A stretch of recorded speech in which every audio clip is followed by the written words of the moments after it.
This week's reintroduction of the Acolyte's antonymic two-word title convention makes sense, as the episode divides the twin sisters Mae and Osha once more and puts them in diametrically opposed circumstances. In Teach Corrupt, Mae poses as Osha and tries to approach Saul aboard his spacecraft, while her sister is stranded on a desolate island on an unidentified planet with Qimir. I don't think it's an open question, even though I could rub my chin, look attentively at the ceiling, and inquire as to who is truly being corrupted and who is truly being taught. Qimir is doing his hardest to influence Osha, and, damn him, he's doing a pretty good job at it. This week's night plays much calmer and quieter than last week's, effectively setting the atmosphere before the final two jabber of the season. This is in contrast to last week's gibber action-packed episode. I saw Night 3 times, and I really liked the longer Jabber duel. However, I believe Jabber to be marginally superior overall, if only because we get to learn more about the two major characters than their respective freedom do for the first time on this show. We've had enough time to get to know Jibber well enough to be able to analyze the pitches Qimir is making with her. While Mae remains a mystery, at least we can jabber the nuanced meanings underneath everything she says to Saul. There is a hint of tension in the encounters between Saul and Mae from the beginning, as it appears he may know which sister he actually saved from Kafar. When will they both give up on their individual charades if he does? That is the key question. Initially, Saul lets Mae take command of the ship and communicates openly with her about his intention to tell the Jabber High Council everything, demonstrating to her that he trusts her, or at least, that he trusts Osha. Mae starts gibber questions about what everything means right away, so this last admission could just be bait. Unable to contain her contempt for the gibber, Mae remarks insensitive things in passing when she is with Saul, putting herself in Osha's position. She subsequently claims that the Jedi force Padawans to jabber a great deal of themselves throughout training. She first implies that he makes mistakes because he is gibber-blinded by what he wants to be true. Jibber finally has enough and stuns Mae with a blaster, not knowing if he's been talking to her all along or figuring it out because she won't just stop teasing him about the Jedi. There is only so much defamation a Jedi gibber can take. Qimir is using his own take on the classic, "Let me earn your trust by trusting you first" gambit elsewhere in the galaxy. He gives Osha complete freedom, including allowing her to board his ship and sail away at any time that is, provided she's ready to swim over harsh seas.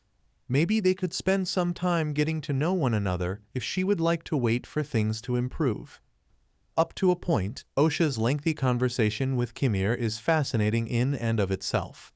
As has been the case throughout The Acolyte, Leslie Headland, the creator of the program, and her writers wish to imply a complex past for their characters without giving away too much at this point. In addition to having scars on his back that appear to indicate a time when someone threw me away, Qimir tells Osha that he was trained by the Jedi a very long time ago. However, what precisely transpired? Was he harmed by a Jedi? Qimir declines to say. I aim to address all of these queries in a later episode. For the time being, the main focus of this discussion is Qimir's attempt to reframe Osha's encounters with the Jedi in order to help her view things differently.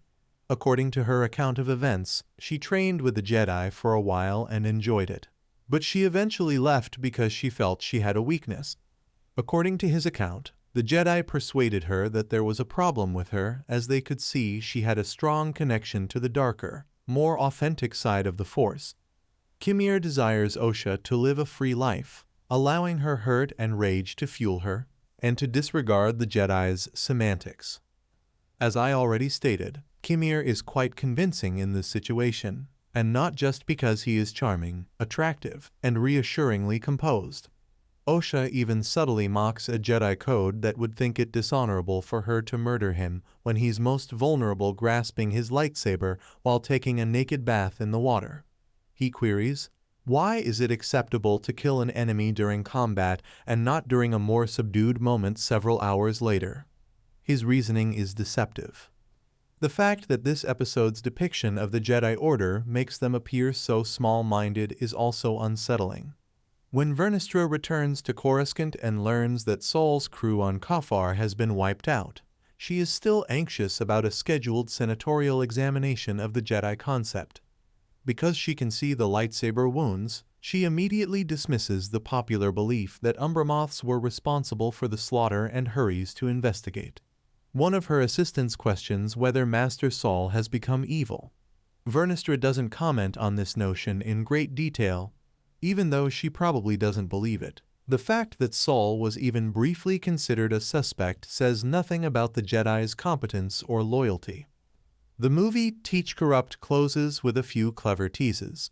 He tells the now subdued Mae that he has been waiting 16 years to speak with her while they are on Saul's ship.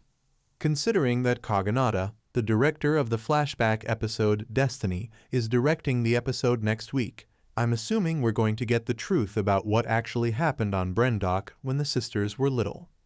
After turning down all of Qimir's offers for Osha to try on some of his awesome Sith gear, Osha finds herself drawn to his Cortosis helmet, which he describes as a combination of disruptive weaponry, defensive armor, and sensory deprivation bubble, the same kind of device that Jedi have used in previous Star Wars stories to help them focus on the Force and block out distractions.